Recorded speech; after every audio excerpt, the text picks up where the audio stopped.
Hello, I'm Robert, and you're welcome here in my biz little shop. On today's episode of What's on My Workbench, I'm going to talk a little bit about a couple projects that I'm in the planning stages for, and then just also my thoughts here. Today's the 4th of January, and I haven't put out a video yet this year. I did have a short on the 1st, but that was, obviously filmed before that. Just kind of having a hard time getting going here. I've got a few projects, but I guess I need some deadlines on these. I don't have any hard deadlines on these projects, and as a result of that, I've been kind of fiddling more than anything else and trying to think about the best use of some of these pieces of leather. So I hope you enjoy being here with me today, and we'll review a few of these that I've got going. The first thing I've got here today, and I've got to think of a creative way of creating the sheath. This is a knife that one of my previous clients that I made a sheath for their knife asked me if I would make one for this. This was supposedly made, you can see here, for a cross carry with the belt loops through here to go in the small of your back. And shoot, that's not very small for the small of your back. There's a lot of meat there. I can't imagine how comfortable that would be to wear. And I'm going to make this one as a cross draw like I made the other one as well. And it's also kind of a unique looking knife here. I don't know if you can see that. It's got a Tonto tip on it here. I've never seen a knife quite like this. So pretty unique. And originally we talked about making a brown sheath like the other one, but I think that this black and gray handle here really screams for a black sheath. So I'll be making a black sheath out of this, gonna make it as a friction fit cross draw, and I'll probably end up similar to the style that the other one was made. Anyway, I thought I would share that with you. So that's one of the things that's on my agenda here coming up in the next week or two. Beyond that, I was working today on a wallet for a passport. So your passport can tuck on this side, and then we've got 4 pockets here to hold cards and room here for a little bit of cash or maybe some train tickets or such. So that's on the agenda here. And I'm using up some leather here that I had left over from a messenger bag I made in January and February of last year. And this piece of leather is some 3-ounce Crazy Horse. And the Crazy Horse gets a really nice patina as it's used and abused. It's got a little bit of pull up on it, and you can get this in different thicknesses, but I thought the 3-ounce was pretty nice for making a passport wallet. I've got, like I said, some left over from that previous project, and I'm going to cut out the body of a Dopp kit as well while I'm at it, because I think a Dopp kit will look really nice in this Crazy Horse.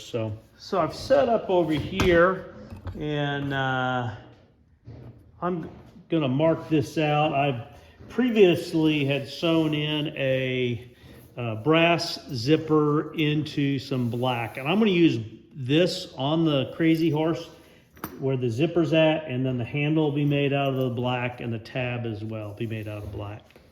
So I'm just going to lightly scribe around this pattern that I had purchased.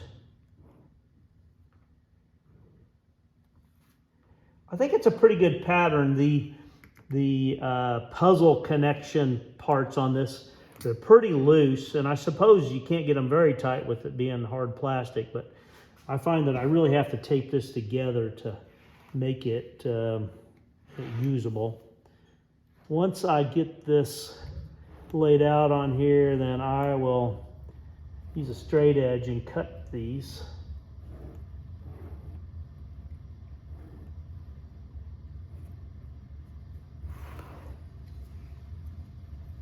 It's a pretty handy kit, and it tells you to cut out a 15 by 3/4 inch, 2 of those for the strips on the zipper, which is what I showed you earlier. and then a 8 by 1 inch handle and a 2 by 1 inch tab.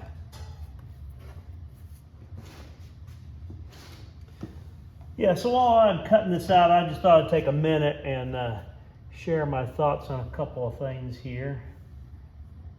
I don't know about you, I have a hard time getting started sometimes at the beginning of the year, and this year is no different. Like I said earlier, if I have a deadline or something, that probably helps me. I'm just going to come across these outside tabs here, and then I'll cut those inside ones.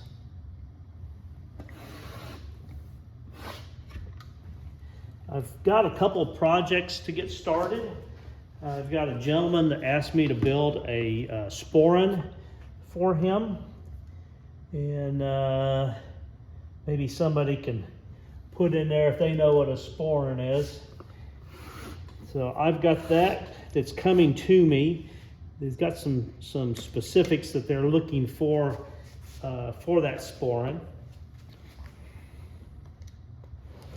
Now that template suggested a 4 or 6 ounce leather, and this is only a 3 ounce leather, but I've made a few of these Dopp kits with that lighter weight leather, and people really seem to like those. And then what I'll do is this remaining leather here, it's got some marks and such in there, and I can cut out some pieces and make passport patterns out of that as well.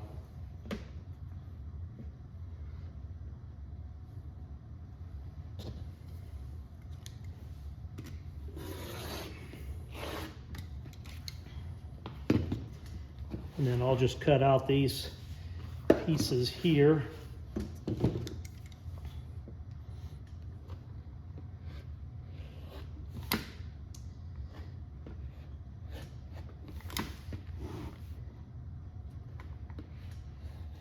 These Dopp kits really sew nicely. They're pretty easy pattern to use. It's a nice beginner project, and you can make a smaller version of the same if you want to make like a pencil kit, or shoot, there's a lot of different things you could do with it. Once I have this pattern cut out, I need to install my zipper.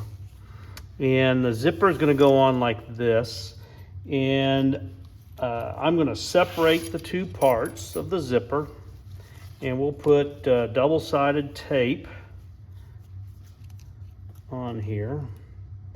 The double-sided tape, just to hold it long enough to get it sewn. Some people will use white glue, and obviously that'll work as well. You need to end up with these two tabs and the zipper equaling about the same size as this. And this is 5.5 inches. This is 2 3/8 inches. So it's 4 3/4. And so I need about 3/4 of an inch gap between the two sides.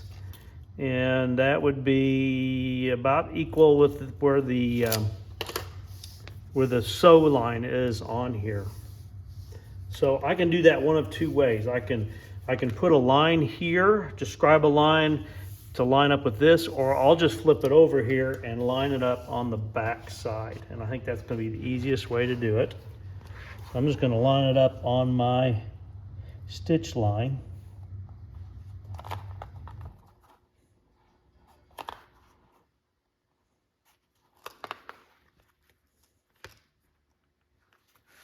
I'm just going to use the little guide foot here to set my spacing. Now I've got the space where I want it. I'm going to put a couple back stitches in here. We'll sew this in.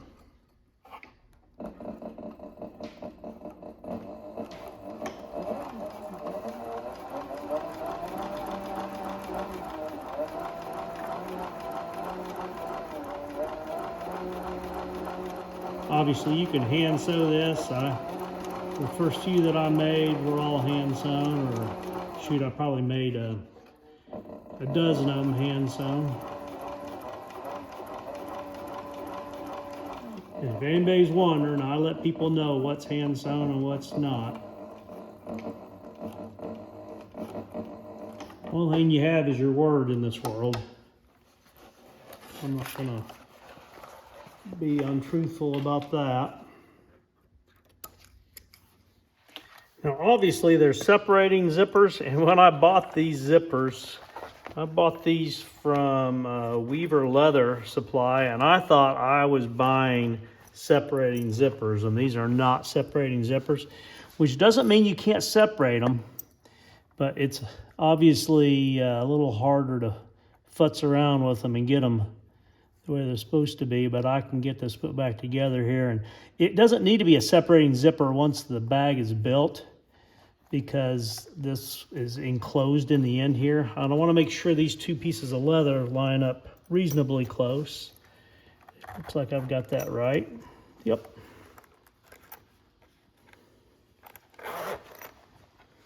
The next thing we'll do is we're going to sew across the end of this here.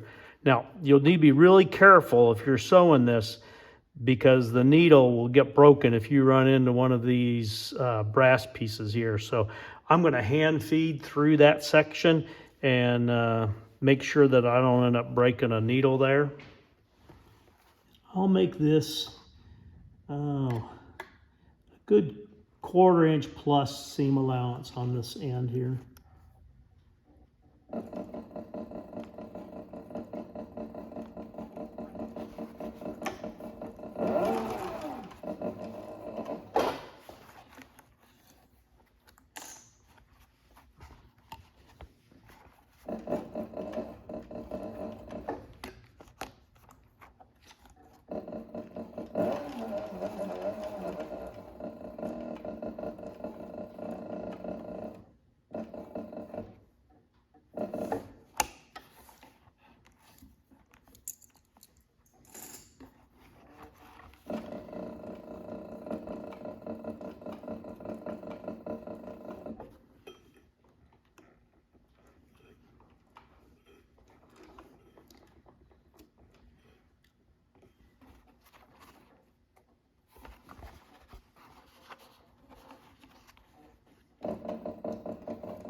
I appreciate you being here with me today as I kind of fumble through getting started here on 2024. I don't know what it is. For years I was in sales, and as one of the guys I worked for, Doug, he would say, it's kind of a hard thing because you got all those sales going, the numbers are growing, and then on January 1st, they just hit the little reset button and you're back to zero. Do it again plus 10%. Anyway, I hope you've enjoyed following along today. I hope I haven't bored you too much. Please like, share, and subscribe. And more importantly, I hope you're having a great day. Thanks.